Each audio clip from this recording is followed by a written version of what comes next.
அடி போற்றுகின்றனே. உலகெல்லாம் முனந்தோதுக்கரியவன் நிலவுலாவியே நிர்மலி வேணியன் அழகில் ஜோதியன் நம்பலத்தாடுவான் மலர் சிலம்படி வாழ்த்தி வணங்குவான். பொன்னெறி அதனை செல்லும் போக்கினை விலக்கி மேலாம் நன்னெறி ஒழுகச் செய்து நவஜரி காட்சி நல்கி என்னையும் அடியனாக்கி இருவினை நீக்கியாண்டே பன்னிரு தரந்தோள் வள்ளல் பாத பங்கையங்கள் போற்றி. நம பார்வதி பதகே மகாதேவ தென்னாடுடைய சிவனே போற்றி. எண்ணாட்டவர்க்கு வரைவா போற்றி. நம சிவாய வாழ்க.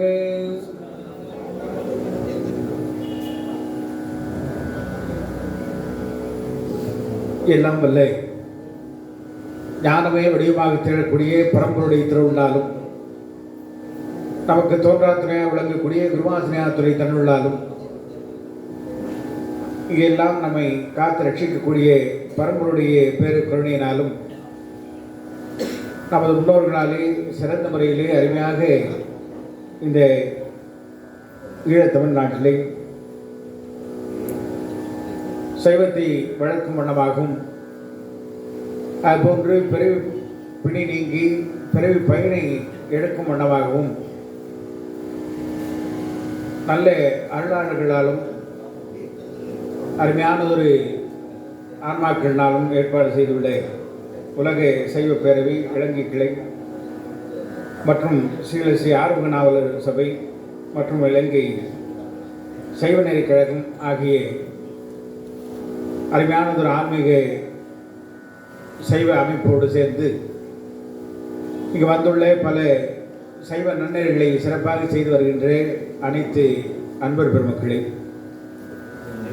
இந்த நிகழ்வினை மிகச்சிறந்த முறையிலே ஏற்பாடு செய்துள்ள அந்த கழகத்துடைய அன்பர் பெருமக்களே, நமது நல்லாசிக்குரிய மருத்துவர் பிரபாகரன் உள்ளிட்ட அன்பர்களே, அதுபோன்று வரவேற்புரை மகிழ்வரை நல்கிய அன்பர் பெருமக்களே, அருமையானதொரு தேவார இன்னிசையை உரிய பண்ணோடு அருமையாக வழங்கிய நமது அன்பு சீடர் பொதுவாமூர்த்தி அவர்களே, அதேபோன்று நமக்கு அந்த கும்ப மரியாதை செய்தும் வரவேற்பு மடல் வழங்கியும் அருமையானதொரு அவருடைய தகப்பனார் வழி நின்று சைவ பணிகள் எல்லாம் சிறந்த முறையிலே செய்து வருகின்ற நமது நன்மதிப்புக்குரிய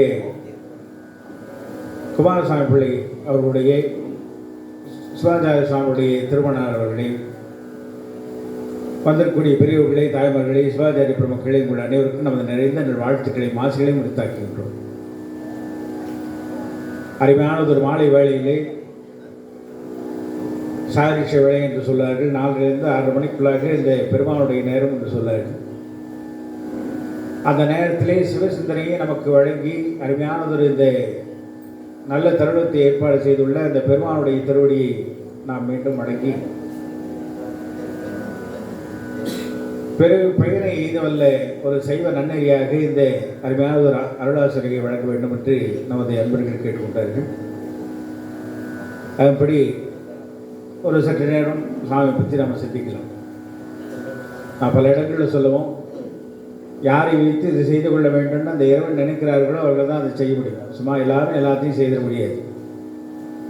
அதுதான் திருக்குறளில் சொல்வார்கள், வகுத்தான் வகுத்த வழியெல்லாம் கோடி தொகுத்தாக்கும் தித்தல் எது. இவர்களை வைத்து இது செய்து கொள்ள வேண்டும்னு அந்த பெருமானுடைய கருணை இருந்தால் மட்டுமே அதை செய்ய முடியும். அந்த வகையிலே ஒரு ஆன்மீகத்துக்கும் ஒரு சைவத்துக்கும் ஒரு தமிழுக்கும் சிறப்பாக விளங்கிய ஒரு நன்னாடு என்று சொல்லக்கூடிய வகையிலே நமது நாடு. அந்த காலம் தொட்டு பல இடையூறுகள், பல இன்னர்கள், இதையெல்லாம் தாண்டியும் கூட இன்றைய தினமும் எத்தனை இடையூறுகள் இருந்தாலும் கூட அந்த பணியிலே சிறந்து விளங்கக்கூடிய தன்மையை வழங்கியது அந்த இறைவனுடைய கருணை. நமது முன்னோர்கள் வழி நிற்பது தான் காரணம். நம்ம யாரை சார்ந்து இருக்கிறோமோ அந்த பழக்கம் நமக்கு வரும். ஒரு பள்ளி குழந்தையை பார்த்து சொல்லுவோம், நீ அவனோட சேர்ந்தேன்னா அந்த பழக்கங்கள் உனக்கு கொட்டிக்கொள்ளும் என்று சொல்லுவோம். அதுபோன்று இந்த நாட்டில் ஏற்படாத இடையூறுகள், தொந்தரவுகள் கிடையாது. இது 6வது முறை நான் வரேன். இங்கே ஒவ்வொரு முறையும் வரப்போ ஒரு நிகழ்வுகள்லாம் நிவர்த்தியாக வேண்டும் என்று பிரார்த்தனை செய்து கொண்டு செல்வோம். அந்த முறை அப்படி அப்படியே கொஞ்சம் கொஞ்சம் ஒரு நிவர்த்தி ஆகும். அதுபோன்று இங்கு படுகொலை செய்யப்பட்ட அந்த நேரத்திலே அவர்களுக்கெல்லாம் ஆத்மா திருப்தி அடைய வேண்டும் என்பதற்காக நமது இந்து சமய சார்பாக காசியிலே அந்த அனைத்து அன்பர்களுக்கும் அந்த ஆன்மாக்கள் திருப்தி அடைய வேண்டும் என்பதற்காக ஒரு பூஜையை அங்கு செய்தோம். நம் திருமணத்தின் சார்பாக நம் தலைமையிலே செய்தோம். ஆக இப்போவும் அந்த ஒரு நிகழ்வுக்காக வந்தோம். திருக்கேதி அங்கேயும் அப்படி தான் சில மாற்றங்கள் செய்வதற்காக நாம் போய் அங்கு ஒரு ஆலோசனை வழங்குகிறோம். அந்த கொடிமரம் ஸ்தம்பத்தை முன்னாடி வைக்க வேண்டும் என்று அதன் சர்ச்சைக்கு நம்ம ஒரு சிறப்பு சொன்னோம். அதன்படி அந்த நிகழ்வுகள்லாம் சிறப்பாக நடந்தது. அதிலேயும் கலந்து கொள்ள வேண்டும்னு அந்த பெருமானுடைய ஆங்கியை நாம் வந்தோம். அதுபோன்று இப்போவும் நமது திருமணத்தில் தீட்சை பெற்ற அன்பர்கள்லாம் நமது வாமதேவ சிவா என்று சொல்லக்கூடிய அன்பர் அவருடைய இல்லத்திலே ஒரு சிறப்பு பூஜை செய்ய வேண்டும் என்பதற்காகத்தான் இந்த நிகழ்வுக்கு வந்தோம். நமது பிரதான அவர்கள் ஏனைய அன்பர்கள்லாம் இந்த மன்றத்திலே கலந்து கொண்டு சாமி ஒரு அருளாசி வழங்க வேண்டும் என்று கேட்டுக்கொண்டார்கள். அந்த ஒரு அன்புக்கிணங்க இங்கே வந்திருக்கும். அந்த வகையிலே நமது வாழ்க்கை, மனித வாழ்க்கை என்பது மிக மிக சிறப்பானது. ஏன்னா ஒரு ஆத்மாவை பற்றி ஒரு கொஞ்ச நேரம் நம்ம சாமி பற்றி நாம் சிந்திக்கலாம். கிடைத்தக்கரிய பிறவி மனித பிறவி என்று சொல்வார்கள். அதான் அவை பிராட்டி சொல்வார், அரிதறிது மானுடாய் பிறத்தறிது என்று சொல்வார். அதுபோன்று நாவுக்கரசு பெருமான் சொன்னார், மனித பிறவியும் வேண்டுவதே மாநிலத்தை என்று அவர் அருமையாக சொல்வார். எதுக்கு வேணும்? ஏன்னா இந்த மனித பிறவியுடைய நோக்கத்தை நாம் அறியாது இருக்கக்கூடிய நிலை இன்னைக்கு பலவே இருக்கு. பிறவி எதுக்காக, இந்த மனித பிறவியுடைய நோக்கம் என்று அதை சிந்திப்பதே கூட நமக்கு நேரங்கள் இல்லை. எதையோ சிந்திக்கிறோம், எதையோ பண்ணுறோம். அதுக்குமே நம்ம என்ன சொல்கிறோம், அதுக்குமே நேரம் பத்திலேன்னு சொல்கிறோம் நிறைய இருக்காங்க. ஆக இறைவனை பற்றி சிந்திக்கக்கூடிய நேரத்தை வழங்கக்கூடிய ஒரு பெரும்பாக்கியம் எதில் இருக்குன்னா மனித பிறவிக்கு மட்டுமே உண்டு. அதனால தான் மனித பிறவிக்கு அவ்வளோ சிறப்பு சொன்னாங்க. அப்புறம் சாமி சொல்கிறப்போ மனித பிறவியும் வேண்டுவதே மாநிலத்தை. எதுக்கு? குனித்த புறவும் கொப்பை செவ்வாயில் குமிழ் சிரிப்பும் பணித்த சடையும் பவளம்போல் மேனியில் பால் வெந்நீரும் இணைத்தவுடைய எடுத்த பொற்பாதம் காண பெற்றால் மனித பிறவியும் வேண்டுவதே. அந்த பொற்பாதத்தை நாம் பார்க்க வேண்டும், அந்த சிவ தரிசனத்தை நாம் பெற வேண்டும் என்றால் அந்த மனித பிறவியுடைய பிறவி நமக்கு வேண்டும். அப்புறம் சாமியுடைய தேவாரங்கள் தான் தேவாரம் என்ற பேர். ஏன்னா இறைவனுடைய அனுகிரகம் நம்ம சைவ சித்தாந்தங்கள்லாம் சொல்லுது, சாமிக்கு நமக்கும் எத்தனையோ கால தூரம், சாமிக்கு நமக்கும் சம்மந்தமே கிடையாது, அவருக்கும் நமக்கும் தொடர்பே கிடையாது. ஆனால் அப்பேற்பட்ட பெருமான் நம் ஆன்மாவுக்கு ஒழிய வேண்டும் என்பதற்காகவே சாமி பலவாறாக நமக்கு அனுகிரகம் செய்கிறார். நம்ம சைவத்தினுடைய பெரும் நோக்கமே அதுதான். மனித பிறவிகளிலே அந்த சைவத்தை சார்ந்து இருக்கக்கூடியது பல ஜென்மத்தில் இருந்த புண்ணியம் இருந்தால் தான் அந்த சைவத்தை சார்ந்து இருக்க முடியும். அந்த கொள்கையோடு வாழ வேண்டும். இப்போ நம்ம சைவ நன்னெறின்னு நமக்கு தலைப்பு கொடுத்தாரு. சாமி என்ன தலைப்பில் பேசுகிறீங்கன்னு கேட்டாங்க. நீங்களே ஒரு தலைப்பு ஏற்படுத்திங்க. ஏன்னா தலைப்பு இல்லாமல் பேசக்கூடாது, குறிக்கோள் இல்லாமல் வாழக்கூடாது. ரெண்டுமே முக்கியமானது. என்னமோ பேசணும்னு பேசிட்டு போகக்கூடாது, குறிக்கோள் இல்லாமல் வாழக்கூடாது. இப்படித்தான் வாழ வேண்டும். குறிக்கோள் இல்லாத கிட்டேன் என்பார் நாவுக்கரசு. அவருக்கே குறிக்கோள் இல்லைன்னு சொன்னார்னா நமக்கெல்லாம் என்னென்னு நம்ம நினச்சி பார்க்கவே முடியாது. என்ன காரணம்? நம்மை போன்று உள்ளவர்களுக்கு அவர்கள் சொல்லி வைத்தார்கள்.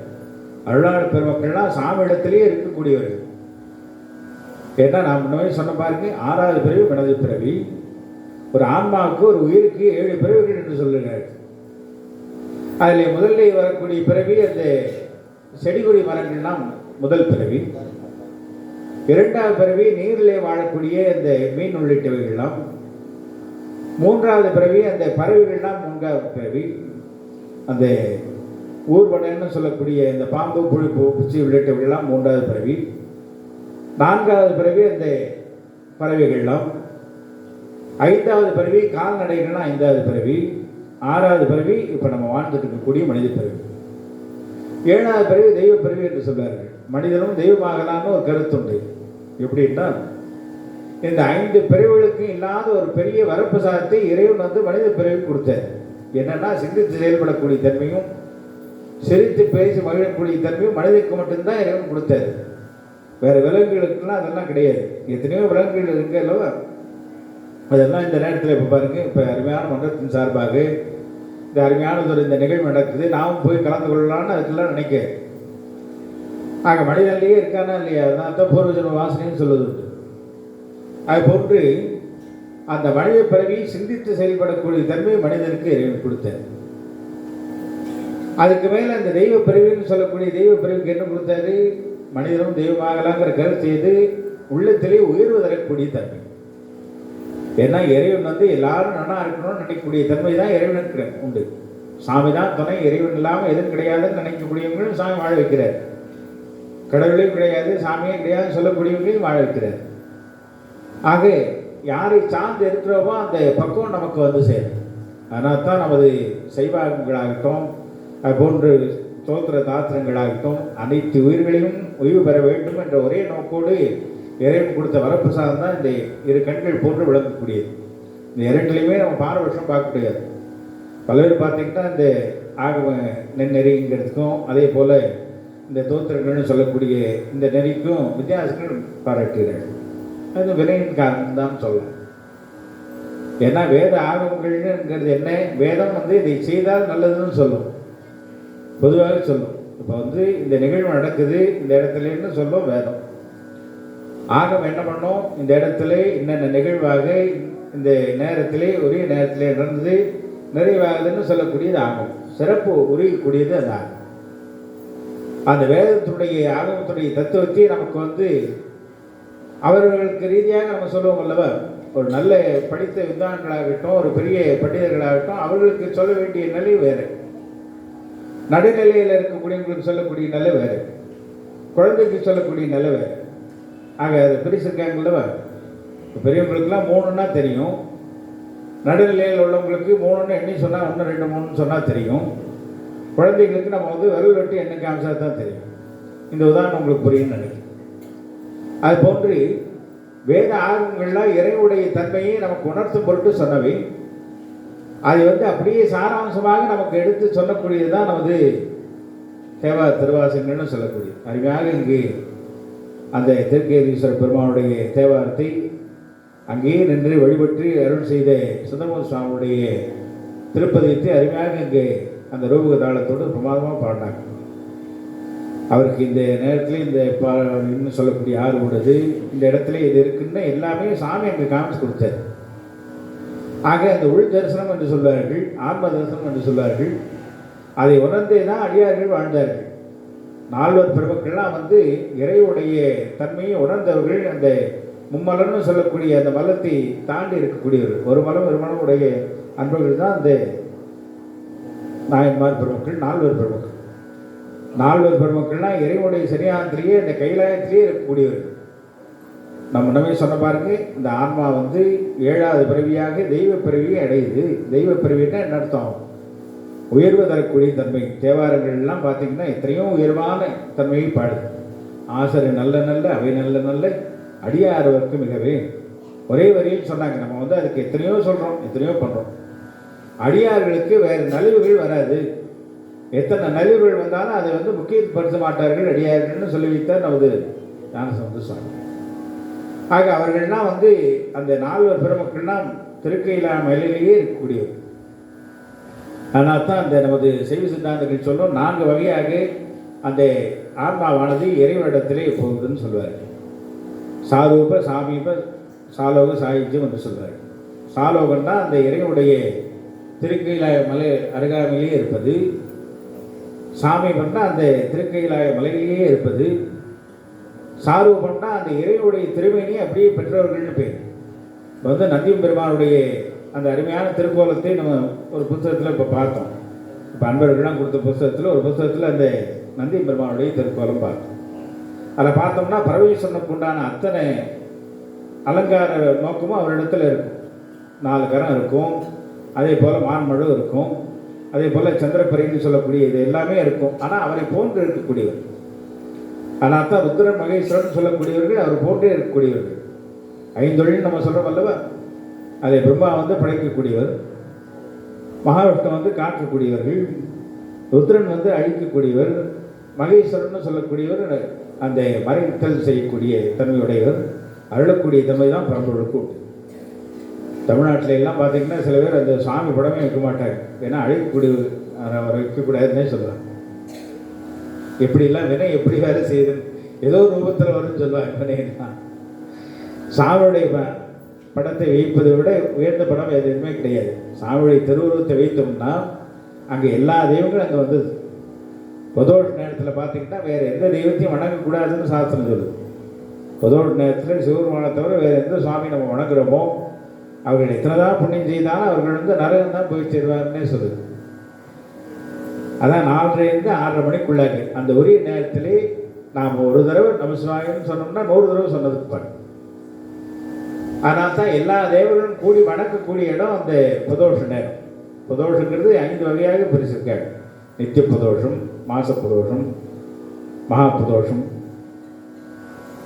அப்படின்னு சொல்லக்கூடிய வகையில் 5 வகையாக அந்த பிரதோஷத்தை சொல்லுவாங்க. பட்ச பிரதோஷம், நித்திய பிரதோஷங்கிறது தினந்தோறும் 4:00 6:30 மணிக்குள்ளாங்க. பட்ச பிரதோஷங்கிறது மாதத்திலே அந்த வளர்வரியிலே வரக்கூடிய அந்த பிரதோஷம்.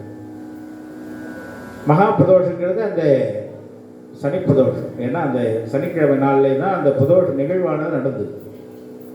பழைய பிரதோஷங்கிறது அந்த பிரதோஷ நேரத்தில் தான் எல்லாமே இறைவனத்திலே ஒடுக்குவதாக சாஸ்திரம்.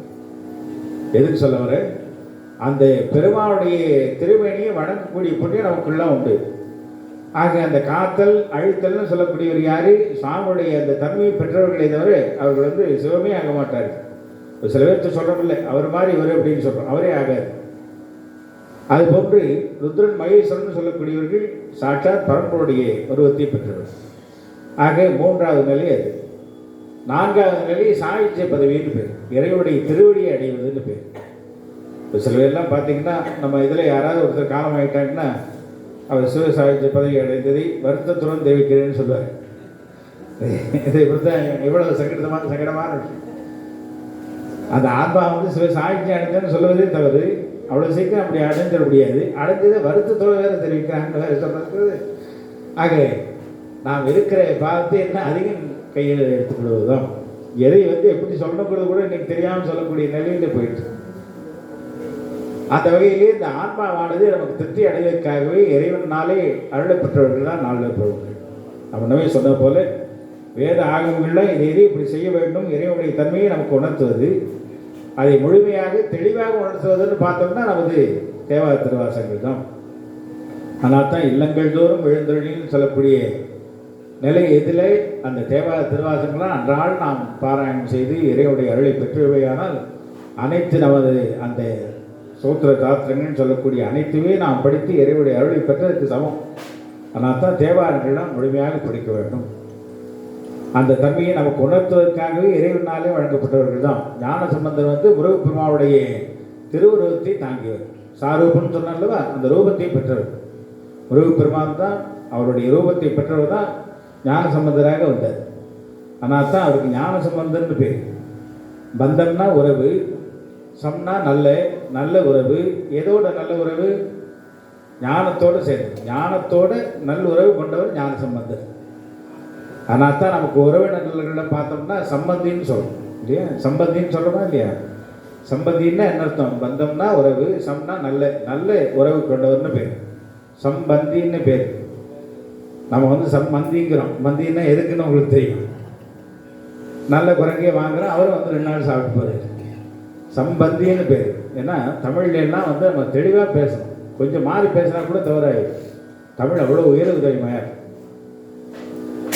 ஞானத்தோடு உறவு கொண்டவர் ஞான சம்பந்த சுவாமிகள். நாவுக்கரசர் சுவாமிகள் அந்த சாலோகம்னு சொல்லக்கூடிய நிலையிலே இருந்தவர். இவர் வந்து சாரூபம் பெற்றவர் ஞான சம்பந்தர். சாமீபம்னு சொல்லக்கூடிய நிலையை அடைந்தவர் தான் வாகீச முனிவர்னு சொல்லக்கூடிய நாவுக்கரச பெருமான். நாவுக்கரசன் சாமியினாலேயே வழங்கப்பட்டவர் தான் நாவுக்கரச பெருமானுடைய தன்மை. அதே போன்று அந்த சாரூபம் பெற்றவர் தான் சுந்தரமூர்த்தி சுவாமிகள். அந்த சாமியிடத்திலே இந்த திருநீரை பெற்றி தாங்கி அவரிடத்திலே இருந்தவர். சாகித்யன்னு சொல்லக்கூடிய நிலையிலே இறைவனுடைய பதத்தை என்றுமே தினந்தோறும் தாங்கி இருக்கக்கூடிய மாணிக்கவாச சுவாமி வந்து நந்தி பெருமானா இருந்தவர் தான் மாணிக்கவாச சுவாமி. ஆக எல்லாமே தன்னிடத்தே இருக்கக்கூடிய அன்பர்களை அனுப்பி ஆன்மாக்கள் உயிர் பெறுவதற்காகவே வழங்கப்பட்டது தான் இறைவனுடைய தன்மை. ஏன்னா எல்லாத்துக்கும் தலை சொந்த சிவபெருமான் தான். சிவனோட பார் தேடினும் இல்லைன்னு சொல்லிவிட்டார். வேதங்கள்லாம் சொல்லிச்சு, சிவாத் பரதரம் நாஸ்தின்னு வேதங்கள்லாம் சொல்லு. ஆக அந்த பெருமாளுடைய அருளை நாம் பெறுவதற்குத்தான் நம்ம சைவத்தை சார்ந்து இருக்க வேண்டும். ஏன்னா நம்ம இந்து மதத்தில் பார்த்தோம்னா பல தெய்வ வழிபாடுகள் உண்டு. இப்போ ஏனைய மதத்தவர்கள்லாம் பார்த்தோம்னா ஒரு குருமார்கள் தான். ஆனால் நம்ம சைவ சமயத்தில் பார்த்தீங்கன்னா 5 குருமார்கள். முதல்ல நந்தி பெருமான் தான் முதல் குருமார் நமக்கு. அதன் பிறகு 4 குருமார்களாக விளங்கக்கூடிய 5 பேரும் நமக்கு முதல் குருமார்கள். 5 குருமார்கள். ஏன்னா ஏனைய மதங்கள்லாம் நமக்கு சின்ன பள்ளிக்கூட மாதிரி. நம்ம சைவ சமயங்கிறது பெரிய கல்லூரி, பெரிய காலேஜ் மாதிரி. அதுக்கு ஒரு ஆசிரியர் தான் வைத்தார், 5 ஆசிரியர்களே வைத்தார். இதுதான் சாமி நமக்கு கொடுத்த ஒரு பெரிய அருட்கொடை. ஆக நம்ம அந்த வினையை நீக்குவதற்காகவே இறைவன் கொடுத்த ஒரு மிகப்பெரிய வரப்பிரசாதமாகத்தான் நம்ம சைவ சமயத்தை சார்ந்து இருக்கிறவர்களுக்கு அந்த பிரசாதம் கண்டிப்பாக கிடைக்கும். அதுதான் நமக்கு முன்னோர்கள் உணர்த்தினார். ஆக அந்த 6வது பிரிவாக விளங்கக்கூடிய இந்த மனித பிரிவியில் நாம் உய்வு பெறலை, இறைவனுடைய அருளை நாம் பெறலைன்னா மறுபடியும் நம்ம 1வது 2வது தான்.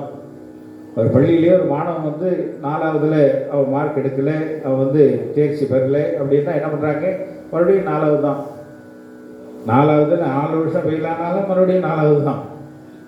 ஆனால் நம்ம இப்போ வாழ்ந்திருக்கக்கூடிய இந்த 6வது பிரிவாக விளங்கக்கூடிய மனித பிரிவில் நம்ம தோல்வி விட்டுட்டோம், இறைவனுடைய சிந்தனை இல்லாமல் போயிட்டோம்னு வைங்க, மறுபடியும் 6வது பிறவி கிடைக்காது.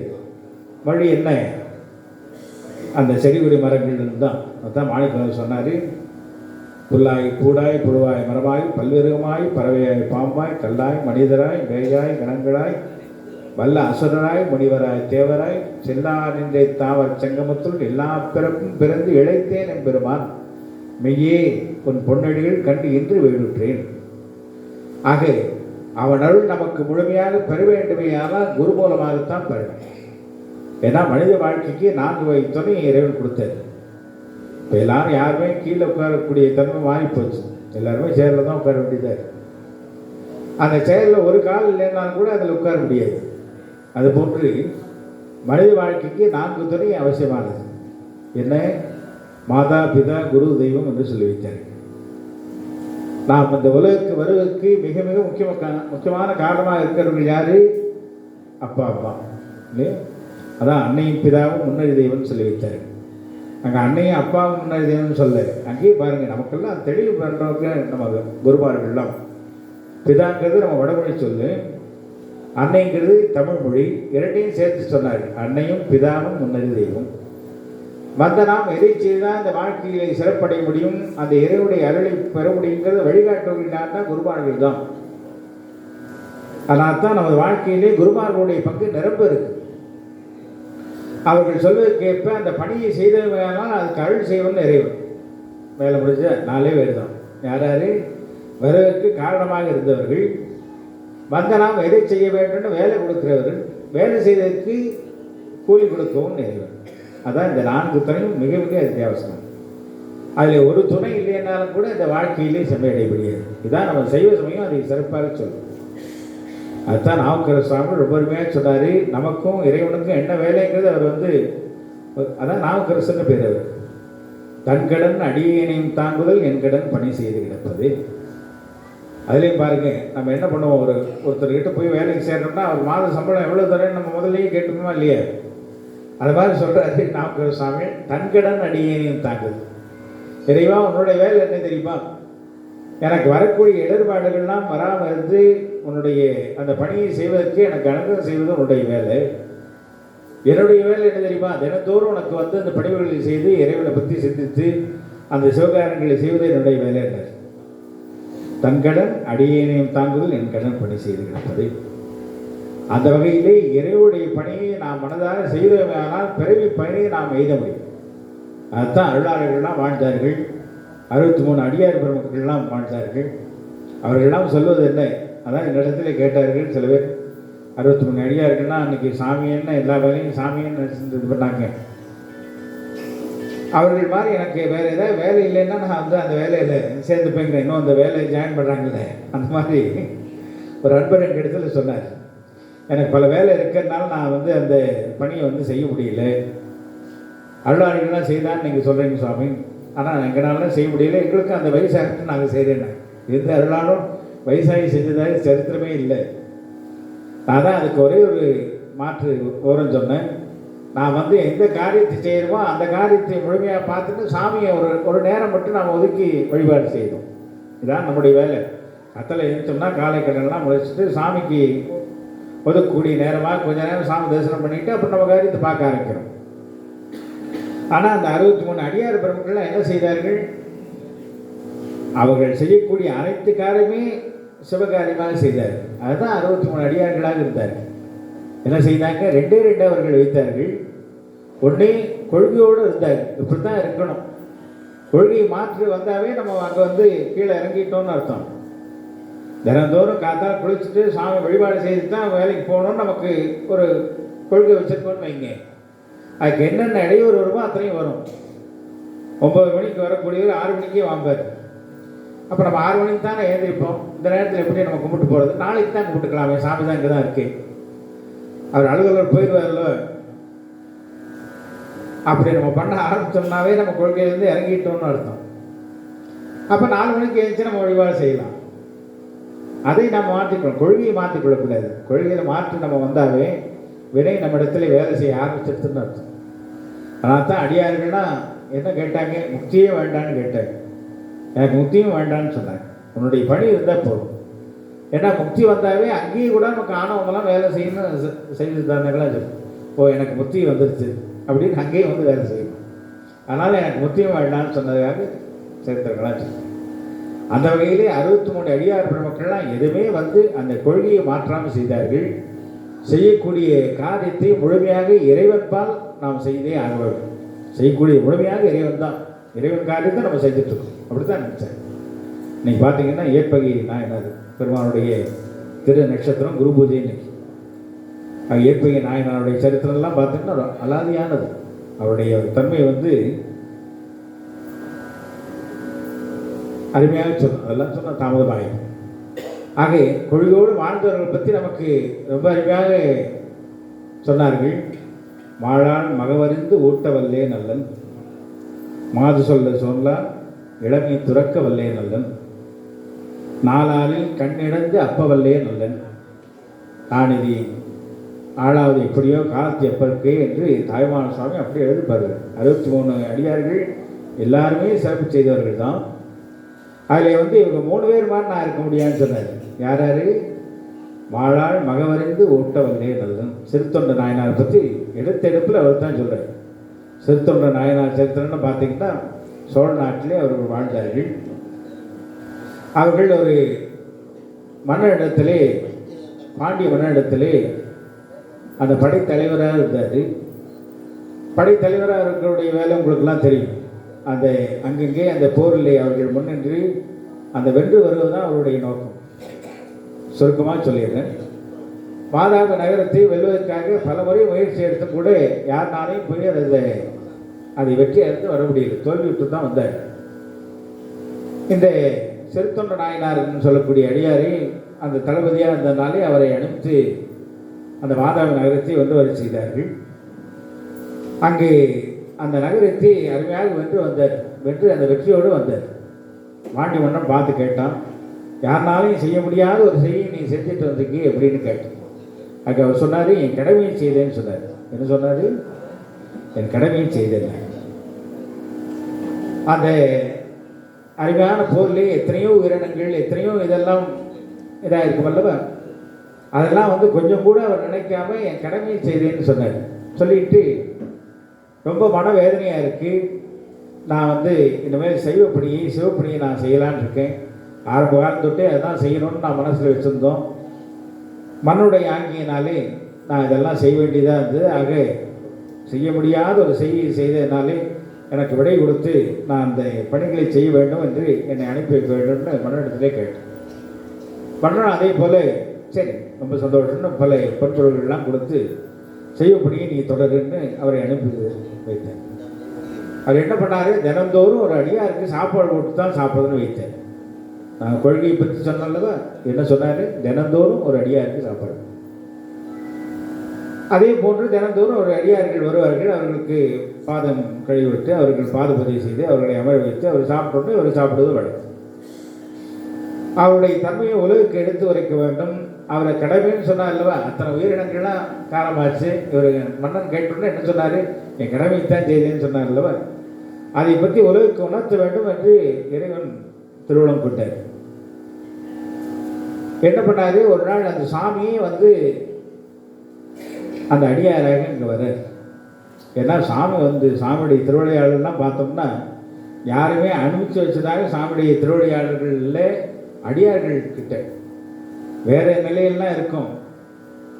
ஏன்னா சில பேர் பார்த்தீங்கன்னா தன்னால் முடிஞ்சதை செஞ்சுட்டு முடியலன்னா தான் அவங்ககிட்ட போவாங்க. அந்த மாதிரி சில எல்லாம் பார்த்தா இவர்களுக்குடையும் தேவர்கள் இருக்கக்கூடிய முனிவர்கள் இவர்கள்லாம் தன்னால் முடியலன்னா தான் சாமிகிட்ட போவாங்க. ஆனால் சைவத்தில் இருக்கக்கூடிய அடியார்களுக்காக சாமி யாரையும் அனுப்பிச்சு வச்சதாக சரித்திரமே இல்லை, இது வரைக்கும் இல்லை. 63 அடியார் பிரமுக்கள் நிலைகளில் ஒவ்வொருத்தருக்கும் அனுகிரகம் செய்கிறப்ப தானே போனார், தானே வந்து அனுகிரகம் செய்தார். அது போன்ற அந்த சிறுத்தொண்ட நாயனாரை பற்றி அவருடைய நிலையை உலகுக்கு எடுத்து காட்டுவதற்காக சாமியை வந்து வைரவ கோலம் கொண்டு வடநாட்டு அந்த வைரவ கோலம் கொண்டு வர்றார்.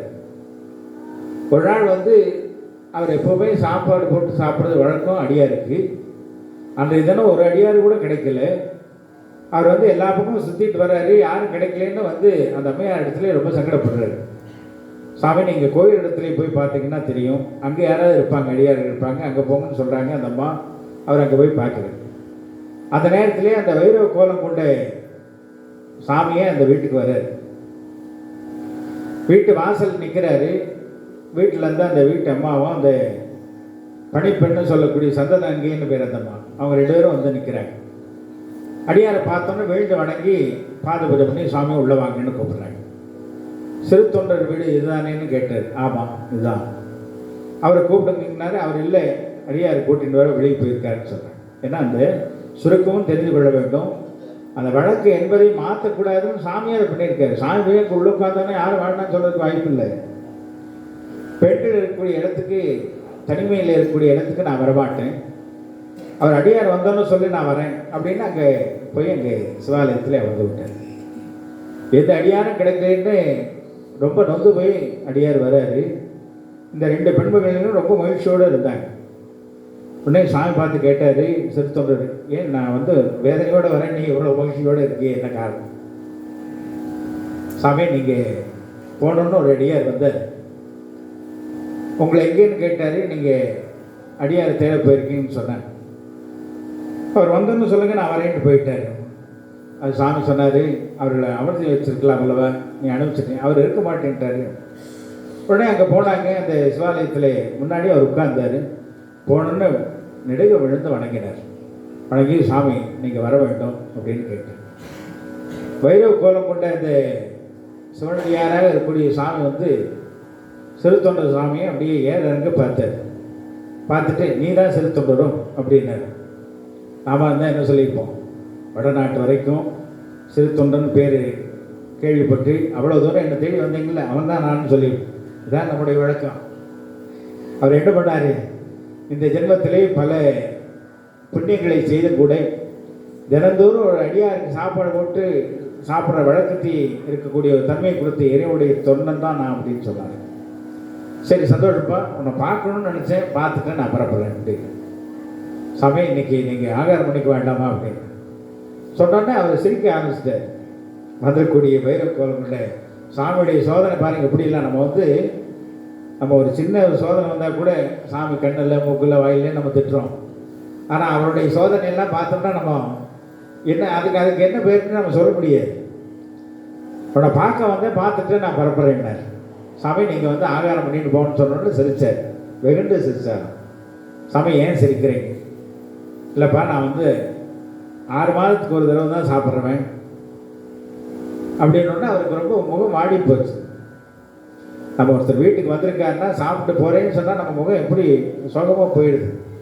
இப்போ தான் சாப்பிட்டு வந்தேன்னு சொன்னால் நமக்கு எவ்வளோ மகிழ்ச்சியாக இருக்குது. வீட்டு வாசல் வெளியில் வரைக்கும் போய் அனுப்பிச்சு தரான், அடே இன்றைக்கி ஒரு சாப்பாடு மிச்சமாச்சு. அவர் வந்து 6 மாதத்துக்கு ஒரு தடவை தான் சாப்பிடுவேன்னு சொன்னோன்னே ரொம்ப மனம் வந்து போனார். அப்படியா, ஆக இன்றைக்கி நம்ம இல்லத்தில் நீங்கள் எழுந்தபடி ஆகாரம் பண்ணுவீங்கன்னு நினச்சேன். அடியன் செய்த பாக்கியம் அவ்வளோதான். ஆக சாமி எப்போ 6 மாதம், ஒரு 2 மாதம் ஆகிருக்கும், ஒரு 4 மாதம் ஆகிருக்கும் அப்படின்னு நினச்சிட்டு சாமிக்கு எப்போ 6 மாதம் நிறைவாகுதோ அந்த அன்னைக்கு கண்டிப்பாக எங்கள் இல்லத்தில் வந்து நீங்கள் சாப்பிட்ணுன்னு. இன்னையோடு தான் இப்போ முடியுது அப்படின்னாரு. ஆனால் நான் ரொம்ப மகிழ்ச்சியாச்சு. ஆக நான் செய்த பாக்கியம் உண்மைதான். ஆக சாமி இன்னைக்கு நீங்கள் கண்டிப்பாக வரலாம் அப்படின்னு சொன்னோன்னு சிரிச்சார். நீங்கள் அந்த பொறுமையை நினச்சி பாருங்கள். அடியார்கள்னா இன்றைக்கி வாழ்ந்துருக்காங்க, அந்த பொறுமையோடு வாழ்ந்துருக்காங்க. சாப்பிட வரலன்னு சொல்கிறப்பவே சொல்லியிருக்கலாம், நேற்றுக்கு தான் இன்னைக்கு தான் முடிஞ்சதுன்னு சொன்னால் சரி. அதுக்கப்புறம் சிரிச்சா நம்மளாக இருந்தால் என்ன கேட்டிருப்போம், நீ சாப்பிட வரையே இல்லையா, இப்போ உட்காந்து சிரிச்சுட்டே இருந்ததுன்னா இன்னைக்கு சாப்பிடுவோம், உனக்கு போட்டு நான் சாப்பிடணும்லக்கா. அவங்களுக்கு நமக்கும் உண்டான அந்த வேரிகேஷன், அந்த வித்தியாசம். சரி சொன்னேன், சாமி ஏன் சிரிக்கிறீங்கன்னு கேட்டேன். இல்லைப்பா, நீ சாப்பாடுனா அந்த வடை பாயசம், இந்த பருப்பு இதெல்லாம் போட்டு சாப்பிட்றதா நீங்கள்லாம் சாப்பிடுவீங்க. யாராவது இந்த அசைவம் அந்த சொல்லக்கூடியதை சாப்பிட்றவங்களை பார்த்தாவே தப்புன்னு சொல்லக்கூடிய ஆளுங்க நீங்கள். ஆனால் நான் வந்து அசைவம் தான் சாப்பிடக்கூடியவான். அப்படியா, சரி பரவாயில்ல, சிவனடியாராக இருக்கீங்க, நீங்கள் சொன்னீங்கன்னா நான் பண்ணுறேன். நான் வந்து அந்த பசுக்கறி தான் சாப்பிடுவேன்னாரு. பசுக்கறின்னா அந்த மாட்டுக்கறி இல்லை, பதி இறைவன், பசுன்னு சொல்லக்கூடிய ஆன்மா, மனித கறின்னு சொல்லக்கூடிய அதான் நான் சாப்பிடுவேன். அப்படியா, சரி அதுக்கு தயார் பண்ணுறேன். நீ இந்த பசுக்கறின்னா இந்த மனித கறின்னா நீ எங்கேயோ அந்த கால் கை உடஞ்சி ஓரமாக படுத்துட்டு என்னமோ ரொம்ப இன்றைக்கோ நாளைக்கோன்னு இருக்கான் பாரு, அவன் இது நான் சாப்பிட மாட்டேன். அப்போ சாமி எப்படி சொல்கிறீங்களோ அப்படி பண்ணுறேன். நான் ஒரு குழந்தையாக இருக்கக்கூடிய அந்த பசுக்கறி தான் நான் சாப்பிடுவேன். சரி சாமி, அப்போ ஏற்பாங்க. ஓ, இதை பண்ணிடுவியா நீ? பண்ணிடுறேன் சாமி. அவர் போகிறாரு, இதுவாப்பா இந்த இன்னும் சொல்ல மறந்துட்டேன் அப்படிங்கிற. சொல்லுங்க சாமி. அந்த குழந்தை கறின்னு சொன்னாலவா, அந்த குழந்தைக்கு முன்னாடி ஒரு குழந்தை பிறந்துடக்கூடாது, பின்னாடி ஒரு குழந்தை பிறந்துடக்கூடாது அப்படிங்கிற. ஒரே குழந்தையாக இருக்குன்னு அர்த்தம். அப்படியா, சரி சாமி அதை பண்ணிடுறேன். இன்னும் ஒன்று விட்டு போச்சு அப்படிங்கிற. சாமி சொல்லுங்க, அந்த குழந்தை நல்ல அழகாக இருக்கணும், நல்ல அறிவுள்ளவனாகவும் இருக்கணும். 2 இருக்கிறது ரொம்ப கம்மி அல்லவா, 2 சேர்ந்து இருக்கணுங்கிறாரு. அழகாக இருக்கணும், அறிவாக இருக்கணும். அந்த மாதிரி உள்ள குழந்தையாக இருந்தால் தான் நான் சாப்பிடுவேன். சரி சாமி, அதுக்கு நான் தயார். இன்னும் ஒன்றே இதை மட்டும் நான் சொல்லிடுறேங்கிறார். கேட்கறதுக்கு நமக்கே எத்தனை கோவம் வருது. அவர் அன்னைக்கு என்னன்னு கேட்டார். இன்னொன்று என்ன தெரியுமா, அந்த குழந்தைய வந்து யாரோடத்துலேயே கொடுத்து நீ சமைச்சுன்னு சொல்லக்கூடாது. யார் அந்த குழந்தையோட அப்பா அம்மாவே அவங்க தான் அதை சமைக்கணும். அந்த குழந்தைய வந்து தாய் பிடிக்கணும். அந்த குழந்தைய அறுக்கக்கூடியது தகப்பன் தான் செய்யணும். இதை யார் செய்கிறாங்களோ அப்படி செய்கிறவங்க வீட்டில் தான் நான் சாப்பிட்றேன். இதான் நான் பண்ணிகிட்டு இருக்கேன்றது. ரொம்ப ரொம்ப நாளாக இவர் வந்து அப்படி தான் பண்ணிகிட்டு இருக்கிற மாதிரி சொல்கிறார். சாமியுடைய திருவிளையாடல் பாருங்க. அப்படி நினைக்கக்கூடிய தன்மை இல்லாதவர் நமக்காக வந்து எளிய முறையில் அருள் செய்யக்கூடிய பெருமாள். இப்போ குழந்தைங்களாம் பார்த்தீங்கன்னா, ஒரு சின்ன குழந்தை, ஒரு 3-6 மாதம் குழந்தை வந்து ஆணை கூப்பிட்டா உடனே அம்மா என்னத்தான் கூப்பிடுறேன்னு வந்து நிற்பேன். அப்பா வந்து இல்லை என்னத்தான் கூப்பிடுறேன்னு வந்து நிற்பேன். ஒரு தான் சொல்லியிருக்கேன் அந்த குழந்தை, இம்மா இன்னும் சொல்கிறது இருக்காது, இல்லை அப்பான்னா அந்த இப்பாவோட சொல்லியிருக்காது. இவர் 2 பேரும் அந்த மகிழ்ச்சி வந்து கொண்டாடுக்கூடிய நல்ல நமக்கு தெரியும். இதை விட உயர்ந்த நிலையில் இருக்கக்கூடிய பெருமாள்னு சொல்லுவார். ஆனால் தான் தாய் சிறந்த தயாவாந்தத்தோடு வாங்கிக்குவார் சாமி ரொம்ப அருமையாக சொல்லுவார். அப்பேற்பட்ட இறைவன் வந்து இங்கே வந்து கணக்கு போட்டுருக்காரு, இவ்வளோ தூரம் சொல்கிறார். ஏன்னா அடியார்களுடைய நிலை எப்படிங்கிறது சொல்வதற்காக. தாயை வந்து பிடித்து கொள்ள வேண்டும், தந்தையை வந்து அறுக்க வேண்டும். இதை செய்தால் நான் வந்து சாப்பிடுவேன். கொஞ்சம் கூட யோசனையே பண்ணல. அப்படியா சாமி, நான் தயார் பண்ணுறேன். சாமி வந்து சாப்பிட்டீங்கன்னா போதும் அப்படின்ட்டு வர்றாரு. வீட்டுக்கு வர்றாரு. வந்தோடனே இந்த வீட்டுக்கு இருக்கக்கூடிய அந்த வீட்டு அம்மையும் அதே போல் பணி பண்ணணும். 2 பேரும் ஆர்வமாக என்ன பார்த்துட்டு இருக்கேன். வந்தோடனே சாமி மட்டும் வர்றாரு. அவர் காணோம். சாமி நீங்கள் மட்டும் வரீங்களே, அவர் எங்கே அப்படின்னு. இல்லை, அவர் வந்து சில சமையல் சொல்லியிருக்காரு, அது எப்படி பண்ணணும். இல்லை, நான் முதல்லையே சமைச்சு வச்சுருந்தேன், அது ஆறி போச்சுங்கிறதுக்காக இவரை பார்த்தோன்னா மறுபடியும் நான் உன்னோட சமையலும் பண்ணிக்கிட்டேங்கிறேன். இதெல்லாம் சரித்திரத்தில் கேட்டுக்கலாம். இன்றைக்கி ஒரு நாள் பண்ணுறதை 1 வாரம் வச்சு சாப்பிட்றதாக இன்றைக்கி இருக்குது. ஆனால் அவர் வந்து அவரை பார்த்த மாத்திரத்துலேயே இன்னொரு சமையலும் பண்ணிக்கிட்டே இருந்தேன். அந்த அம்மா கிடைக்கணுமல்ல அந்த மாதிரி வீட்டுக்காரு. உடனே அவர் சொல்கிறாரு, இல்லை அவர் சொன்ன சமையலே வேறு விதமானது அப்படின்னு அவர் சொன்ன எல்லாத்தையுமே சொன்னார். அவர் வந்து பசுக்கறி தான் சாப்பிடுவாராம். அது வந்து குழந்தையாக இருக்கணுமா, அந்த குழந்தையுடைய அம்மா பிடிக்கணுமா, அந்த குழந்தைய இருக்கிறது அப்போ இருக்கணுமா, அதுதான் சமைக்கணுமா, அதுதான் வந்து சாப்பிட வேண்டாம் சாமி. உடனே அந்தம்மா சாமி என்ன சொன்னீங்கன்னு கேட்டாங்க. இங்கே இருந்தால் பெரிய பிரச்சனையே ஆகிருக்கும். உடனே சாமி நான் சரி பண்ணினேன்னு சொன்னேன், பண்ணிடுறேன்னு சொல்லிட்டு வந்தேன். இதெவ்வளோ நான் பெற்ற பேருன்னாங்களாம் அந்தம்மா. உடனே சிந்திக்கிறாங்க, யார் அப்படி செய்வார்கள்? ஏன்னா அவர் குழந்தை கொடுத்து பண்ணுறதுங்கிறது இன்றைக்கி காசு வருது அல்லவா, காசு கொடுத்தா இன்றைக்கி என்ன வேணால் பண்ணிக்கலாமே அப்படின்னு குழந்தை கொடுப்பாங்க, பண்ணுவாங்க.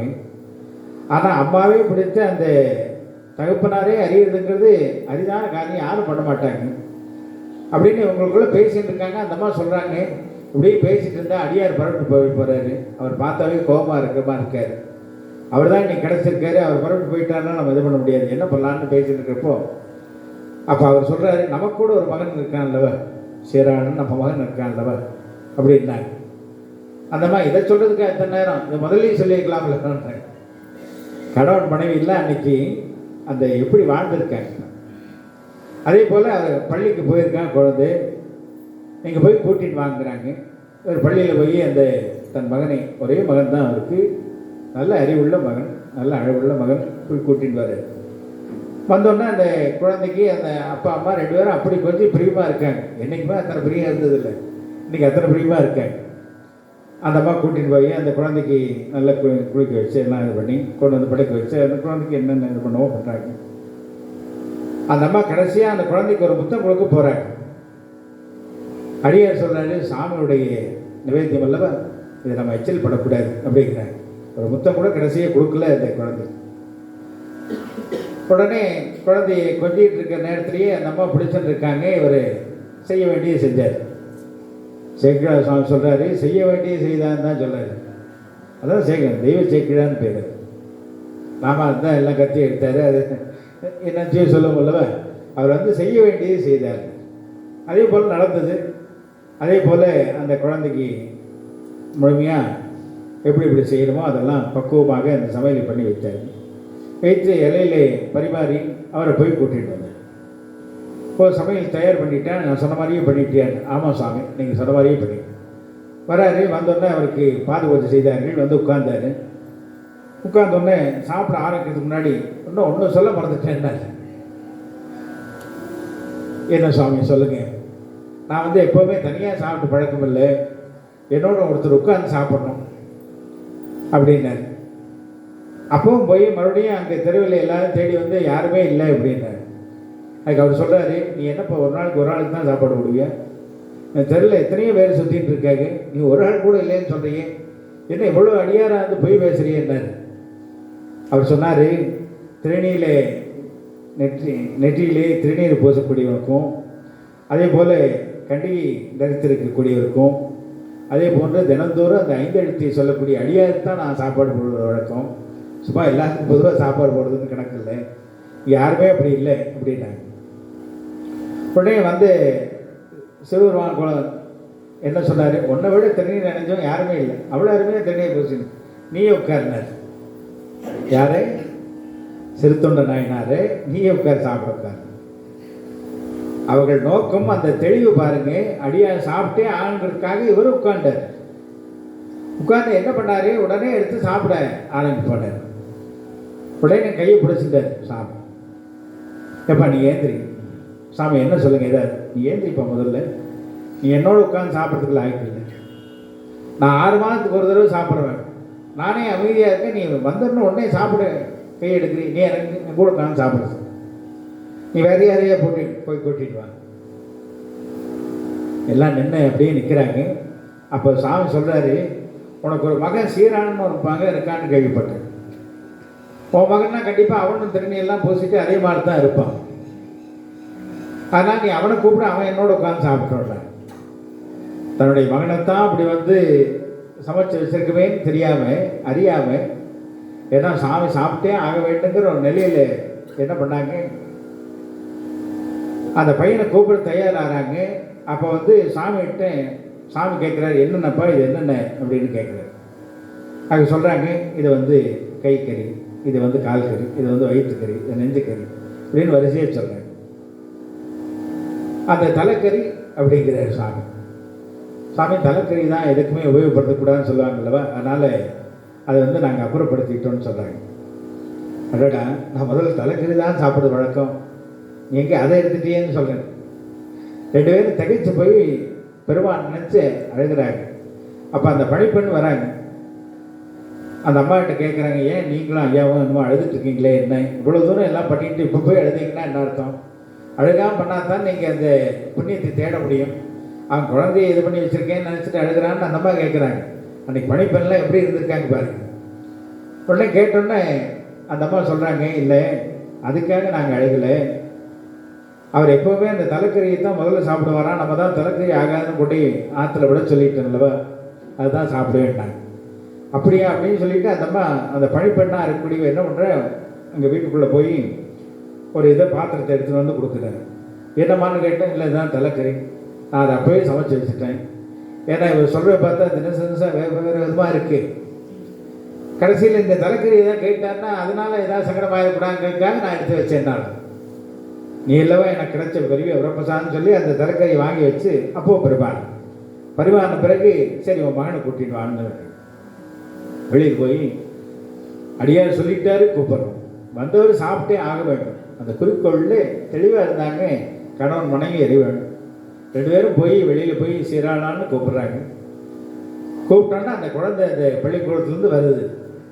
வந்தோடனே அந்த குழந்தைய எடுத்து வச்சு முகந்து பார்க்குறாங்க. அப்போ தான் தெரியுது, அடே நம்ம குழந்தைக்கு தானே இது பண்ணோம், ஏன்னா நம்ம குழந்தை வருதேன்னு 2 பேரும் உள்ளே போய் பார்க்குறாங்க. அந்த இலையிலே பரிமாறின அந்த உணவும் இல்லை, அங்கே அமர்ந்திருந்த அந்த எதிர்கோலத்திலே வந்த அந்த சாமி அங்கே இல்லை. வெளியில் வந்து சாமி நின்று பார்க்குறாங்க. சாமி அந்த வானிலாக நின்று சோமாஸ்கந்த வடிவமாக இருந்து அருள் செய்தாங்க. யாருக்குமே சோமாஸ்கந்த ரூபத்தில் இருந்து அருள் செய்யலை, சிறுத்தொண்ட நாயனாருக்கு மட்டுமே. ஏன்னா அம்மையப்பராக இருந்து அருள் செய்திருக்காரு, சாமி மட்டுமே இருந்து அருள் செய்திருக்காரு. ஆனால் சோமாஸ்கந்த வடிவமாக இருந்து சிறுத்தொண்ட நாயனாருக்கு மட்டுமே அருள் செய்தார். சாமி சொல்கிறாரு, எதுக்காக உனக்கு இந்த சோதனை கொடுத்த நல்லவா, நீ அங்கே வந்து பல உயிர்களை வழி வாங்கும் பொருட்டு நீ அந்த வெற்றியை பெற்று வந்தோடனே என்ன செய்தேன்னு மன்னன் கேட்டோன்னு நீ கடமை செய்தேன்னு அல்லவா சொன்னேன் அல்லவா, அது வந்து ஊருக்கு தானா உனக்கும் சேர்த்தியாங்கிறதுக்கு எல்லாரும் தெரிஞ்சு கொள்ள வேண்டும். ஏன்னா சில பேர் ஊருக்காக என்ன வேணாலும் சொல்லுவாங்க, பண்ணுவாங்க. தனக்குன்னு வரப்போ அது ரொம்ப சிரமமான காரியன்ட்டுருவாங்க. அதை வந்து நீங்கள் உணர்த்த வேண்டும், பலரும் உணர வேண்டும் என்பதற்காகத்தான் அதை செய்தோம். ஆக சாமியே வந்து இப்படி கேட்டார், அவருக்குன்னு ஒரு பிள்ளை பாசம் கிடையாதான், நாளைக்கு யாரும் சொல்லிடக்கூடாது, என் குழந்தையோடு நான் வந்து அருள் செய்தேன்னார். ஆக அடியார்கள் நமக்கெல்லாம் வாழ்ந்தோருடைய நோக்கம் என்ன, ஒரு கொள்கையோடு வாழ்ந்து அந்த இறை பணியை நாம் செய்ய வேண்டும். செய்தால் கண்டிப்பாக பிறவி பணியை நாம் எழுத முடியும். அதனால் தான் குருமார்களாக அந்த குருவனிடத்தில் தீட்சை பெறுவது, குரு மூலமாக அந்த திருமணியை பெற்று அந்த பூஜை செய்வது, இதெல்லாம் நமக்கு சைவத்தில் ரொம்ப சிறப்பாக சொல்லியிருக்கிறார். நாம் எதை சார்ந்து இருக்கிறோமோ அந்த பலன் நமக்கு உண்மையாக தரும். அதான் மாணிக்கவாசகர் சொல்வார், நாடகத்தால் உன் நடிகார் போல் நடித்துன்னு சொன்னாலவா, ஒரு நடிக்க ஆரம்பிச்சிட்டோம்னா நம்மளே நடிகனாகவே மாறிடும், முழுமையாக அந்த நடிப்பு நம்ம இடத்துல வந்து சேர்த்துடும். அதனால் தான் மாணிக்கவாசகர், நீ முதல் நடிக்கவே அதை ஆரம்பி, அப்புறம் நீ தானாக நீ வந்துடுவேன், அதை சொன்ன உணர்த்தியவர் மாணிக்கவாசகர். அந்த வகையிலே இந்த 7 நாட்டிலே நமது முன்னோர்கள்லாம் மிகச்சிறந்த முறையிலே செய்யப்பணிகள்லாம் ஆறுமன் அவருடைய சரித்திரங்கள்லாம் பார்த்தா ரொம்ப அருமையாக இருக்கும். அவருக்கு வராத இடையூறுகள் தொந்தரவுகள் கிடையாது. ஒரே தன்மையோடு அந்த அடியார்கள் மாதிரி நமக்கு வாழ்ந்திருந்தார்கள். அதுபோன்று இன்றைக்கி பல அந்த சைவ அமைப்பை சார்ந்த அன்பர்கள்லாம் நீங்கள்லாம் ஒவ்வொரு பணியாகவும் அதில் மிக தலையாய பணியாக ஒவ்வொருத்தரும் அந்த புத்தகங்களாக அதை அமைத்திருப்பது ஒரு நம்ம இலங்கைக்கு உண்டான ஒரு சிறப்புன்னு தான் சொல்லணும். ஏன்னா பல இடங்களில் நம்ம தமிழ்நாட்டிலே பல இடங்களில் இந்த செய்வு பணிகள்லாம் செய்கிறார்கள். ஆனால் புத்தக வடிவமாக அமைத்திருக்கக்கூடிய நிலைகள்னு பார்த்தோம்னா நம்ம இலங்கையில் இருக்கக்கூடியவர்கள் சிறப்பாக செய்கிறார்கள். சிவாச்சாரிய பிரமுகர்களாகட்டும், அது போன்ற மன்றத்தை சார்ந்த அன்பர்களாகட்டும் அதை வந்து சிறந்த முறையிலே செய்து வருகிறார்கள். ஒரு கொள்கையோடு இதைத்தான் இப்படித்தான் செய்ய வேண்டும், ஒரு கொள்கையோடு. நமது ரிஷபகுடி பாலா அவர்கள் பார்த்தோம்னா எனக்கு ஒரு 20 ஆண்டு கால பழக்கம் அவர். பல இடங்களிலே அந்த செய்வ பணிகள்லாம் பார்க்குறப்போ ஒவ்வொரு இடங்களையும் அவர் வந்து அந்த நந்தி கொடுக்க வேண்டும், தமிழ்நாட்டிலே பல இடங்களில் கொடுக்க வேண்டும் என்பதற்காக நம்ம இடத்துல நிறைய தடவை அவர் கொடுத்துருக்காரு. பல சைவ நிகழ்வு நடக்குதுன்னா அந்த நந்தி கொடி பார்த்தாவே தெரியும் நம்ம நந்தி பாலக்கோட்டை அவருடைய கொடி தாங்கிறதுக்கு ஒரு உதாரணமாகவே அவர்கள் நாம் செய்கிறார்கள். ஆக இதனை செய்யக்கூடிய இந்த அருமையான ஒரு நண்பர்கள் எல்லா வளமும் பெற வேண்டும். அவர்களுக்கு வரக்கூடிய இடையூறுகள் தொந்தரவுகள் எல்லாம் நீங்க வேண்டும். அந்த இத்தனை இடையூறுகள் இத்தனை நாட்டுக்கு வரக்கூடிய பிரச்சனைகள்லாம் நமக்கு விலக வேண்டுமையானால் சைவத்தை சார்ந்து இருக்க வேண்டும். சைவத்திலே பலவைத்து கொண்டு வர வேண்டும். ஏன்னா சைவ மண்ணாக இருந்ததுக்கு நான் இன்றைக்கும் உங்களுக்கு இல்லாத இடையூறுகள் கிடையாது. அதை பொருட்படுத்தாமல் நீங்களாம் செய்யக்கூடிய நிலையைத்தான் நான் இன்றைக்கி இந்த சிறுத்தொன்றை நான் சரித்திரத்தை பற்றி நான் சொன்னதுக்குரிய காரணமே. ஆக அந்த கொள்கையிலே நாம் சிறந்து இருந்தமையானால் பல தொந்தரவுகளுக்கு இடையூறில் சாமி ஏதோ ஒரு வகையில் நமக்கு அனுகிரகம் செய்வார். தெய்வம் மனுஷ ரூபேனுங்கிற வகையிலே ஏதோ ஒரு அருளாளர் மூலமாக ஏதோ ஒரு குருமார்கள் மூலமாக நமக்கு அந்த அருள் செய்து நமக்கு வரக்கூடிய இடையூறையும் நீக்குவார். அந்த வகையிலே இந்த இந்த நிகழ்வுகளிலே நான் கலந்து கொள்வேன்னு நான் நினைக்கவே இல்லை. நம்ம அடியார் இல்லத்துக்கு நம்ம போகிறோம். அங்கே இருக்கக்கூடிய தலங்கள்லாம் நான் இங்கே இலங்கைக்கு வர ஒவ்வொரு தடவையும் பெருமானை பிரார்த்தனை செய்து கொண்டு நாம் ஒவ்வொரு முறை போகும்போதும் ஏதோ ஒரு மாற்றங்கள் அங்கே உருவாக வேண்டும். அங்கே இருக்கக்கூடிய தமிழர்களுக்காகட்டும் சைவர்களுக்காகட்டும் தொந்தரவுகள் விலக வேண்டும் என்று பிரார்த்தனை செய்து தான் வருவோம். ஆனால் நம்ம இங்கே வருவோம்னு உணர்ந்து கொண்ட நமது டாக்டர் அவர்கள் இந்த மாதிரி ஒரு நிகழ்வு ஏற்படுத்துகிறோம், சாமி கண்டிப்பாக அருளாசி வழங்கணும்னு கேட்டாங்க. அருமையாக செய்யலாம். நாம் அதான் எத்வாவும் தத்வவேது என்று சொல்லுவார்கள் வடமொழியிலே. நினைத்த மாத்திரத்திலே சாமி வைத்து ஒருத்தரையும் செய்வார். இங்கே வந்தால் சாமி இது ஒன்று பண்ணணும்னு நமக்கு ஒரு பணித்திருக்காரு. இன்றைக்கி அவர் சொன்னோன்னே அருமையாக செய்யலாம், நல்லா இருக்கணும், க்ஷேமாக இருக்கணும். நான் அப்போவே அவருக்கு ஆசீர்வாதம் பண்ணேன். ஆக இன்றைய தினத்திலே ஒரு நல்ல நிகழ்வாக குறைஞ்ச நேரம் நம்ம ஒரு 2 மணி நேரமாவது சாமிக்காக நம்ம இங்கே அர்ப்பணிச்சிருக்கோம். இந்த நேரம் நமக்கு பொன்னான நேரமாக அமைந்து நமக்கு வரக்கூடிய இடையூறுகள்லாம் நீக்கி வந்ததிலே எந்தவித ஐயமில்லை என்பதை இந்த நேரத்திலே தெரிவித்துக்கொண்டு இந்த அருமையான நிகழ்வுகள் எல்லாம் இது போன்ற இந்த மன்றத்தை சார்ந்து இருக்கக்கூடிய அன்பர்கள் எல்லோரும் எல்லா வளமும் பெற வேண்டும். இதற்காக பாடுபட்டவர்கள், இதற்காக தன்னை அர்ப்பணித்துக் கொண்ட அன்பர்களுக்கெல்லாம் குடும்ப ரீதியாக உள்ளவங்களுக்கெல்லாம் குடும்பத்திற்குரிய தொந்தரவுகள்லாம் நீக்கணும். அதே போல் வியாபார ரீதியாக உள்ளவங்களுக்கெல்லாம் வியாபார விருது உண்டாகணும். கல்யாணம் ஆகிறதுக்கெல்லாம் சீக்கிரம் கல்யாணம் ஆகணும். புத்திரப்பேர் உள்ளவர்களுக்கெல்லாம் புத்திரப்பேர் உண்டாக வேண்டும். குழந்தைங்களுக்கெல்லாம் நல்ல படிப்பறிவு வர வேண்டும். அதே போல் உடம்பு ரீதியாக தொந்தரவு உள்ளவர்களுக்கெல்லாம் அதெல்லாம் நிவர்த்தி ஆக வேண்டும். இந்த நாட்டில் இருக்கக்கூடிய தேவையற்ற தொந்தரவுகள் எல்லாம் விலகி சைவமன் மீண்டும் எப்படி திருக்கேதத்தை பற்றி நமது அடியார் அவர்கள் அருமையாக சொன்னார்களோ, சாமி அதை செய்ய வேண்டும் நினச்சா யாருனாலையும் மாற்ற முடியாது. ஆக இந்த சைவ மண்ணாக இருக்கக்கூடியது மீண்டும் சைவ மண்ணாக வந்துருக்கு, இன்னும் முழுமை அடையும். அதில் எந்த சந்தேகம் இல்லை என்பதை இந்த நேரத்திலே தெரிவித்துக் கொண்டு எல்லோரும் எல்லா வளமும் பெற வேண்டுமாக நிறைந்த வாழ்த்துக்களை தெரிவித்துக் கொண்டு நாம் சற்று நிறைவு செய்கிறோம். திருச்சிற்றம்பலம். நம்ம பார்வதி பதகே ஹர மகாதேவ. தென்னாடுடீஸ்வரே போற்றி, எந்நாட்டவர்க்கும் அறிவா போற்றி, ஏகம்பத்துறை எந்தாய் போற்றி, பாகம்பன்னொரு பாகாய் போற்றி, காபாய் கனகத் திரளே போற்றி, கைலை முறையானே போற்றி போற்றி, மாணிக்கவாசக பெருமான் முரளி போற்றி போற்றி போற்றி.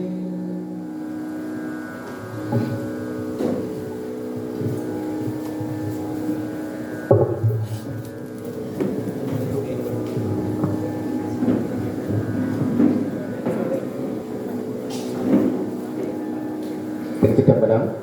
இங்கு வருகை தந்திருக்கின்ற அடியார் பெருமக்கள் எல்லோரும் சுவாமியிடம் திருநீறு பிரசாதம் பெற்று கொள்ள முடியும் அப்படிங்கின்ற அந்த அருட்செய்தியை கூறிக்கொண்டு நிகழ்ச்சியின் நிறைவாக எங்களுடைய இந்த விண்ணப்பத்தை ஏற்று தென்னாட்டிலிருந்து எங்களுடைய இந்த சிவபூமியாய் ஈழமணி திருநாட்டுக்கு வருகை தந்திருக்கின்ற கூனம்பட்டி ஸ்ரீ கல்யாணபுரி ஆதீன 57வது குருமகா சன்னிதானம் ஜெகத்குரு ஸ்ரீலஸ்ரீ ராஜ சரவண மாணிக்கவாச சிவாச்சாரிய சுவாமிகளுடைய பொன்னார் திருவடிகளுக்கு எங்களுடைய நன்றிகளை காணிக்கையாக்கி, அத்தோடு இந்த நிகழ்வுகளை சிறப்பாக நடைபெறுவதற்காக ஏற்பாடுகள் செய்த உலக சைவ பேரவை இலங்கை கிளை சார்பாகவும் இலங்கை கிளையினுடைய அன்பர்கள் அனைவருக்கும், ஸ்ரீலஸ்ரீ ஆறுமூணாமலர் சபை அன்பர்கள் அனைவருக்கும், இலங்கை செவனரிக்கழக அன்பர்கள் அனைவருக்கும் நன்றியை கூறிக்கொண்டு, அத்தோடு எங்களுடைய விண்ணப்பத்தை ஏற்று இங்கு வருகை தந்த அகில இலங்கை இந்து மாமன்றம், இந்து வித்தியார்த்தி சங்கம், ஈழத்து திருநெறி தமிழ் மன்றம், கொழும்பு விவேகானந்த சபை, மாணிக்க பிள்ளையார் சம்மாங்கோடு மாணிக்க பிள்ளையார் கோயில் அறக்காவலர்கள், கதிர்வேலாயுத சுவாமி கதிரேசன் வீதி கதிர்வேலாயுத சுவாமி கோயில் அறக்காவலர்கள் மற்றும் ஏனைய பல சைவ அமைப்புகள் எல்லோருக்கும், சிவத்திருமன்றம், இலங்கை சிவத்திருமன்ற ஈசான தேசிக சொர்ணலிங்க தேசிய பெருமானார் முதலிய எல்லோருக்கும் எங்களுடைய நன்றிகளை இந்த நேரத்தில் இங்கு இருக்கின்ற தமிழர்கள் எல்லோரும் சைவர்கள் எல்லோரும் ஒற்றுமையாக ஓரணியாக திரண்டு நின்று சுவாமிகளை வரவேற்பதற்காக கூடிய எங்கள் எல்லோருக்கும் மற்றும் ஆரண்யக அமைப்பினருக்கும் எல்லோருக்கும் எங்களுடைய நன்றிகளை இந்த நேரத்திலே தெரிவித்துக் கொள்வதோடு கொழும்பு தமிழ்ச் சங்கத்திற்கும் எங்களுடைய நன்றிகளை இந்த நேரத்திலே தெரிவித்துக் கொள்கின்றோம். அத்தோடு மெய்கண்டார் சைவ சமய அறநெறி பாடசாலை ஆசிரியர்களுக்கும் எங்களுடைய நன்றிகளை இந்த நேரத்தில் தெரிவித்துக் கொள்ள விரும்புகின்றோம். பிள்ளைகளை எல்லாம் கொடிக்கவியை தயார் செய்து அழைத்து வந்திருக்கின்றார்கள். இப்போது மெய்கண்டார் சைவ சமய அறநெறி பாடசாலையினுடைய பிள்ளைகள் திருமுறை ஓதி நிகழ்வை இங்கே நிறைவு செய்வார்கள்.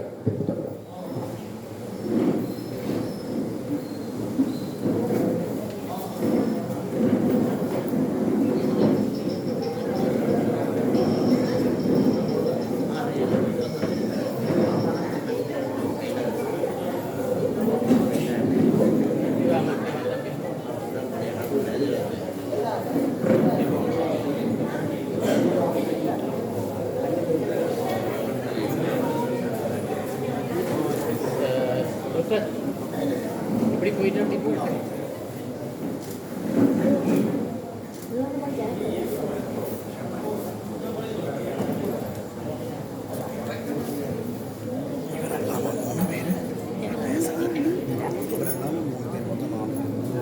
திருச்சிட்டம்பலம் சுவாமிகளிடமிருந்து அருட்பிரசாதம் பெற்றுக்கொள்வதற்காக ஸ்ரீ ஆறுமனாவனத்தவனுடைய தலைவர் அவர்களையும் மற்றும் இலங்கையில் இருக்கின்ற அத்தனை சைவ அமைப்புகளின் சார்பாகவும் அகில இலங்கை இந்து மாமன்றத்தினுடைய தலைவர் அவர்களையும் இந்து சமய கலாச்சார அலுவல்கள் திணைக்களத்தினுடைய பணிப்பாளர் அவர்களையும் அன்போடு அழைக்கின்றோம்.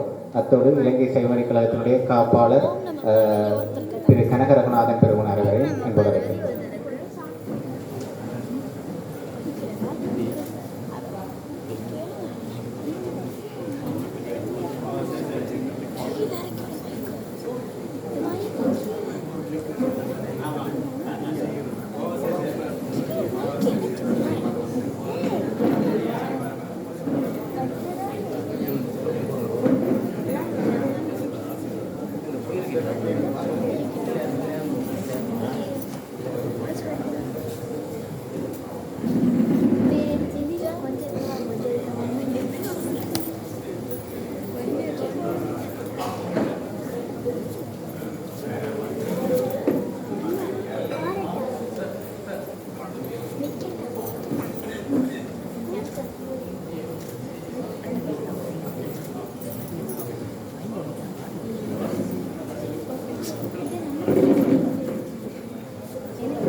கார் கிடைச்சதா பிரார்த்தனை கார் இங்கே சீரடி சாய்பாபாங்கிறது ஒரு இத்தனை காட்டு வேணும். இதில் உள்ளது ஓம் மகாகணபதி தமிழ் மக்களுக்கு ஒற்றுமை விமர்சனம் தந்தரம் உள்ளதை 108 தெரிஞ்சுக்கிறது 10 நிமிஷத்துக்கு குறைவாக தான் எடுக்கும். ஒரு 7 நிமிஷம் எடுக்கும். இல்லாட்டி கடைசி 18 தெரிஞ்சமாக சொன்னால் ஒரு 1.5 நிமிஷம் 2 நிமிஷம் எடுக்கும்.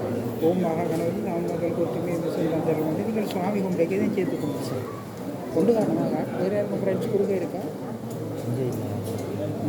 சரி.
சுவாமிகளோடு நிலப்படம் எடுக்க விரும்புகின்ற நண்பர்கள்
மேகண்டர் சைவசமய அறநெறி பாடசாலை பிள்ளைகளை மேடைக்கு அன்போடு மீண்டும் அழைக்கின்றோம்.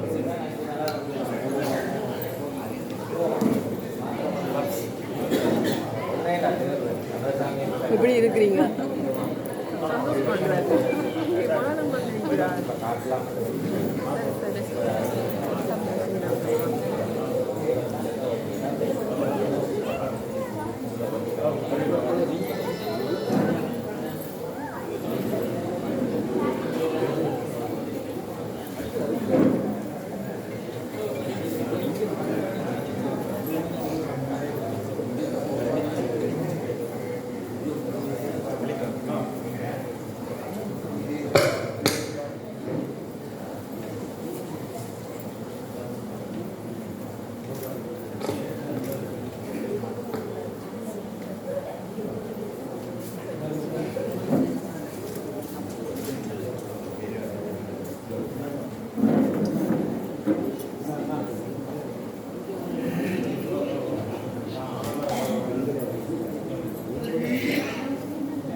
சுவாமியோ நண்பர்களே, சுவாமியோடு நின்று நிலப்படம் எடுக்க விரும்பும் நண்பர்கள் விரைந்து வந்து சுவாமிக்கு எந்த அசௌகரியம் இல்லாமல் விரைந்து வந்து நிலப்படம் எடுத்துக் கொள்ளுமாறு அன்போடு விண்ணப்பிக்கிறோம்.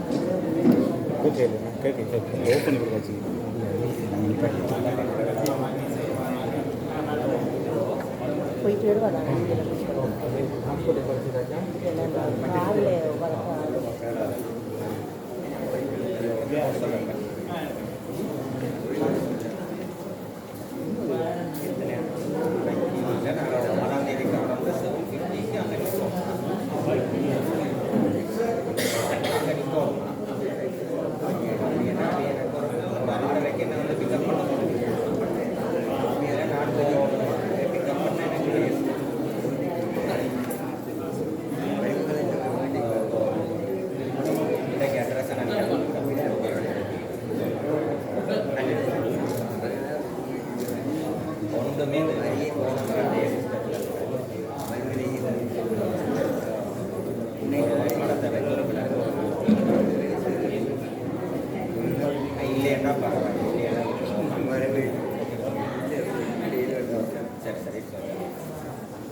தங்கச்சி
தந்திருக்கிறாங்க.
Hara Parvati Padaya